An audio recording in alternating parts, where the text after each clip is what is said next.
Here we are again. It's Exhibitors Week, Staffing World 2022. Coming up next week in Vegas, I'm here with Norman from UHY Consulting and LLP. What's up, buddy? Hey, man, I'm doing great. Loving the weather. Looking forward to next week. And you got to rub that weather in, man. Up here in the north, man, we're getting hit some brutal weather. Maybe it's just telling us to get to Vegas today. Maybe so. Maybe so. It is quite a surprise from a weather perspective.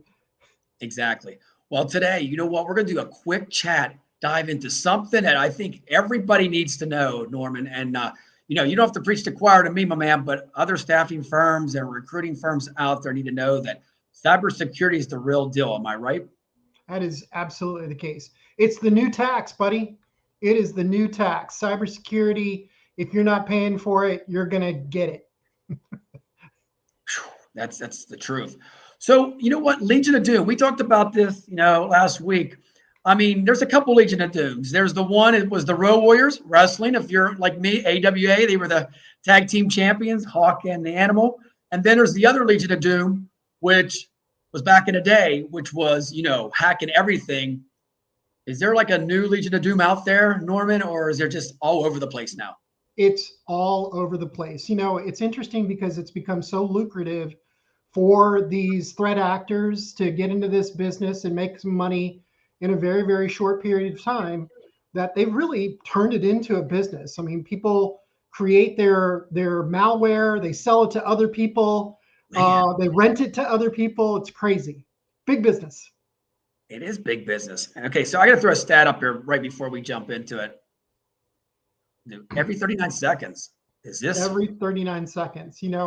It's strange because this is not sport. This is business. It's come to the point where there's so much money involved in being able to get at data, whether it's to sell the data or to hold customers ransom. It's turned into a big business, and it's syndicated, mob-like, activity. Like we said. Okay, so I got to pull up the other stat too, because I think some people, even myself, before I was educated on this, Norman, I thought that, it was just a hacker in his bedroom or her bedroom and just drinking Mountain Dew and hacking at night. This is like organized crime is what I'm saying. Am I right? This is absolutely like organized crime. I mean, these folks are very sophisticated. They're educated.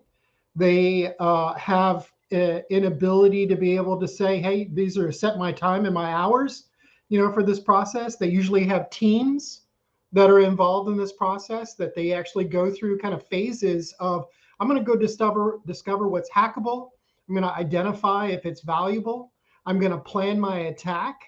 And it's this, conveyor belt of activities that are being handed off to teams of individuals. Okay, so how do you prevent this? Right off the bat, I mean, you're a staffing firm, recruiting firm. You got no security besides whatever you have on Microsoft or whatever you have there. What's the next steps? Because we all know we have social security numbers. We have bank statements. I mean, staffing firms it's like a mini bank, has everything that a hacker would want. Absolutely. There's a lot of rich data in staffing firms, PHI, PII, bank accounts, things of that nature, right? Very, very important stuff.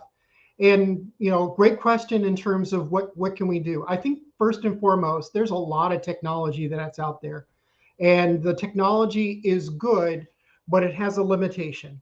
And so when you think about that, hygiene is very, very important. So doing backups, being able to actually do vulnerability scans, things of that nature. But I don't think any of that really goes as far as what I call the human firewall.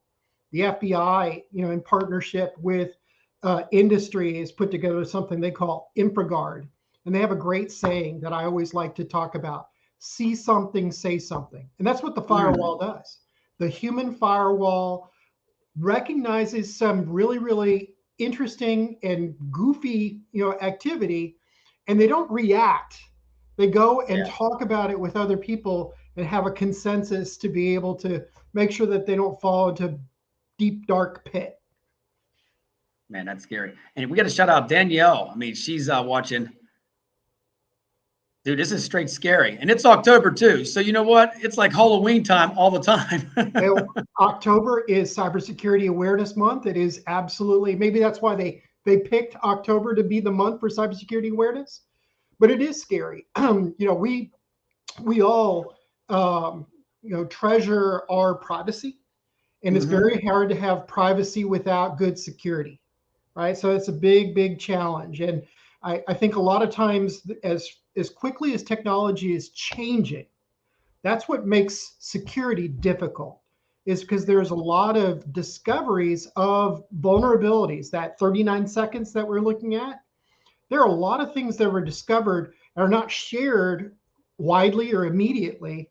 And so it's just that amount of time that somebody recognizes they can do some bad stuff in a relatively short time until somebody identifies it and fixes it, right? So the exploits are absolutely limitless in terms of what's happening out in the wild. Okay, so I'm a staffing firm owner. So what do I do next? I mean, let's just go with the bad part right off the bat. I've got hacked, Norman. I call you and say, I didn't listen to your advice. Now they got my data. How do I get it back? Have you seen stories like this over and over again? I have some that have ended well and some that didn't. And I'll tell you, the strategy around cybersecurity is not to wait until that bad event happens. It's to start to prepare. A lot of firms are not in a position to be able to think about IT and security on their own all day long. It's not their business, not core. So if you're one of those companies that has a managed services provider, that is the immediate ally, and ask them questions about cybersecurity, what they're doing to help you with authentication, access control.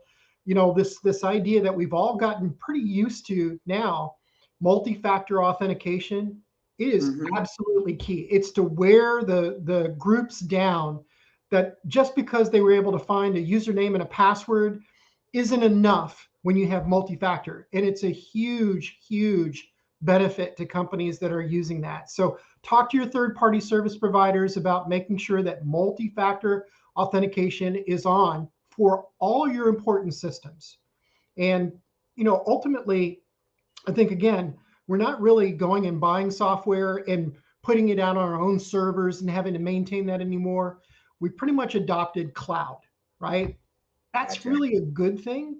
Those cloud providers, software as a service providers, they have a lot more wherewithal to be able to help with security, but it's not infallible, right? If you configure it wrong, if you don't do your part, it could go awry. Case in point, I had probably 6 companies last year across a number of industries that all used Office 365. They use it for their mail, they use it for their productivity suite, and they started to recognize that they had, some issues. A lot of it came in the form of a business email compromise, i.e., you were fooled into wiring money. And in light of that, when we tracked it back and said, how did this happen? It happened because multi-factor authentication had actually inadvertently been turned off for a period of time. And it was just that fraction of time that a bad actor was able to insert themselves into the middle of a conversation, understand what was legitimate, and then create their own scheme to be able to manufacture a scenario that seemed very believable.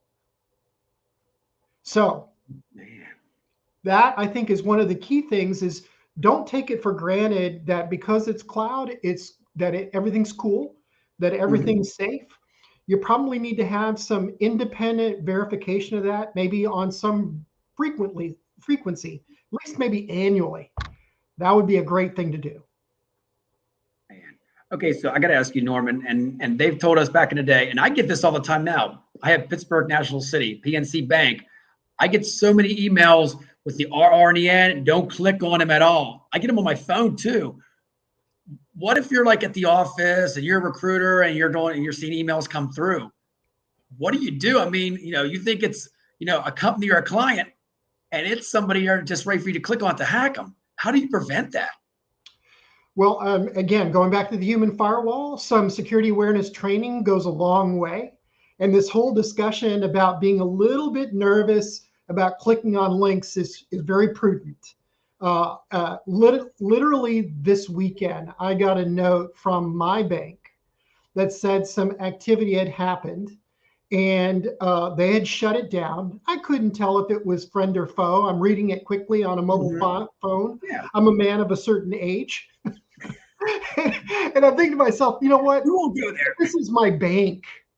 I know all the information. I'll just contact them directly myself. Gotcha. And that was the way for me to be able to get apprised as to whether or not this was legitimate or not. But if it's somebody that you know, if it's a client, if it's a staffing candidate, call them to be able to corroborate that, right? Because you have different authentication, information. You've got their phone number, you've got their email address that you could actually go in and corroborate whether or not that's legitimate. Man, this is scary stuff. So, okay, so when a company calls you and they want to be preventative, what's the steps? Because here's what I'm seeing in the industry, Norman. I'm on the other side playing devil advocate here. I got more money to spend on Indeed. I need more advertising, marketing. I don't have any money for cybersecurity. What do you tell them out there? I mean, I tell them a few things. That's, so that training is one of the key things, right? Invest in some training and make sure that it's something that is going to allow you to do it several times during the year. You want to make sure that you also, if you have any systems that you have to maintain, right? These are physical systems, on your premise in a data closet or at a data center, then you may want to have them make sure that they're doing vulnerability assessments to patch any of those software bugs that may have been declared as exploitable, right? Number three, I think one of the big things is for them to be able to make sure that they do good backups and that they test them. And if they do the backups, they need to make sure that they're stored separately from where they normally have them. Some people do backups and they keep them on the same server. Wrong. Because that's a seek and destroy method by the bad actors. The bad actors are first trying to make sure that you can't recover, that you won't be able to just unravel what they did. They want to ransom you and make it very, very difficult. That's in their interest, right? But three other things I would say in terms of being able to protect yourself. Let's just say all the technology is not going to work. Yeah. Somehow, some way, you've got to be able to have some capability or some third-party assistance, and it needs to be provisioned ahead of time to be able to be your firefighter. And that is for them to be able to help you detect and control the firestorm that you're getting ready to go through, right? So that is a key thing. A lot of times you end up having a retainer type service for a company that would be able to help you with digital forensics or for you to be able to go through that incident response. Check with your insurance provider. So that would be the last thing I would say, because in those cybersecurity policies, sometimes they pay for those services. They have a roster of providers that are on a panel. They're already ready. You can interview them to be able to see who you're comfortable with. And that is going to go a long way, because you know what? If you live 10 miles away, from the fire department and you don't have a fire hydrant outside, your house is going to burn down, right? In this particular case, you have somebody who's going to be there sooner than later. And yeah, there's going to be an upset moment, but you're probably going to be able to survive and pick up and recover and get on to your normal course of business. Man. Okay, so now the cell phone, because everybody's on the mobile app. You have to protect your own cell phone. I see a lot of people working from home now. If you're a recruiter and you're working from home and you don't have that protection at home and you're just on a regular Wi-Fi or your cell phone, can they attack that? They can. It's a little bit more difficult, right? Okay. So I think for most individuals, if you're at home and you're in your network and you understand what your network is, you probably have some security controls in place, either by your ISP who provided you some equipment or whatnot, that's usually pretty good, right? It's when you take your mobile phone and you go down to Starbucks and you decide to hop on to their Oh, free Wi-Fi, right? That's where you have to be very conscientious of what data am I. I don't want to go into my banking, app and put in my passwords because it's possible that somebody could be watching that activity just because they're on the same party line, right? They're on the same wireless yeah, network, makes and sense. yeah. So that's a big thing. If you can put a VPN on your phone, which there are a lot of inexpensive third-party softwares that are available for mobile that allow you to be able to create a virtual private network, even better, right? So stay off of free Wi-Fi in the public, and put on VPN if you possibly can. You're telling me next week at MGM, I jump on their Wi-Fi because everybody can steal everything I have. Hey, there's a great thing. There's a huge hacker conference that happens in Las Vegas in August. It's called DEF CON. And Mhm. they have this great, scene where they call the Wall of Sheep. And it literally is the credentials of all those people who thought that the wireless network was okay.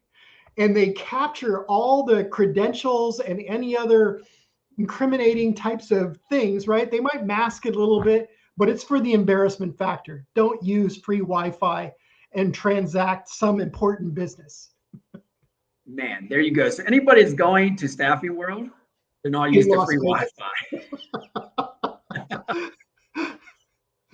Oh my goodness. So can you tell us real quick, Norman, before we wrap things up, like give us a scenario, a story of, that you've seen recently, maybe in the last 6 months with staffing, recruiting, or a business that, you came in and saved the day. Well, let me tell you again, I was mentioning Office 365 earlier. The Mhm. bad outcome had already happened, right? But they wanted to be able to make sure that they prevented that on a go forward basis. And so we suggested at the times that, look, not to say that when it was set up, things weren't perfectly right, but things change over time for one reason or another. So let's independently go in and verify what the configuration and the settings are to make sure that you're buttoned down, as much as you possibly can be. And that's the scenario where they did have multi-factor. And once you do multi-factor, sometimes you say trust your device and it never challenges you again, maybe for months, along the way. That was exactly the scenario that had happened here. They didn't realize that that had gotten turned off. And it was in that period of time that it was turned off that a threat actor was able to somehow or another learn the credentials of an individual, get on that mail system, their Microsoft Outlook, and be Mhm. able to watch what was the conversations between the different parties. Who's the CEO? Who's the CFO? What's a critical, event that's happening? Hey, I've got an invoice that needs to be paid. It's urgent. We're a little bit behind. And they use that scenario specifically to manufacture the event that says, hey, one, legitimate need. Two, my banking information has changed. Three, I need it tomorrow. And the rest was, history, right? But, Mhm. if there's a silver lining to that is they were able to identify a way of being able to make sure that that doesn't happen in the future, right? Minimize it. But number two, also the learning moment to be able to keep that's a real life security awareness training moment. And for them to be able to say, hey, anybody who is new and on boards, let's make sure that we let them know how important security is to us. Man, you got me scared already, man. It's not even Halloween. So any final thoughts out there before we wrap it up? Anything else you want to tell everybody out there? I know booth 117 is definitely the cyber, booth. So be there for the cybersecurity booth, of course. But anything else you want to say, Norman? Hey, I want to repeat something that I said before. See something, say something. You now know me, you know Richard. If you have an issue and you need some help, definitely see something and say something to one of us, We'll be happy to listen and determine if that's something, even if it's just inside your company. See something, say something. You got it. And I got to throw this up there. Staffing World next week. Yes, UHY will be there for sure. Don't miss it. Booth 117 once again. Sorry, Norman, you won't be there, man. I'll have to send you a couple pictures, man, of us having some fun, okay? All right, do it. All right. And stay off Wi-Fi. Oh, you got it, man. You know that for sure. I'll have you back on another show. We can deep dive into this for a long time because I'm sure every month there's something new coming out, man, that you can give us updates on. Rip from the headlines. Sounds good, brother. Well, hey, thank you so much for your time. Everybody, once again, get ready. Staffing World next week. Be there. Check it out. Booth 117, UHY. Peace out. Take care, Norman.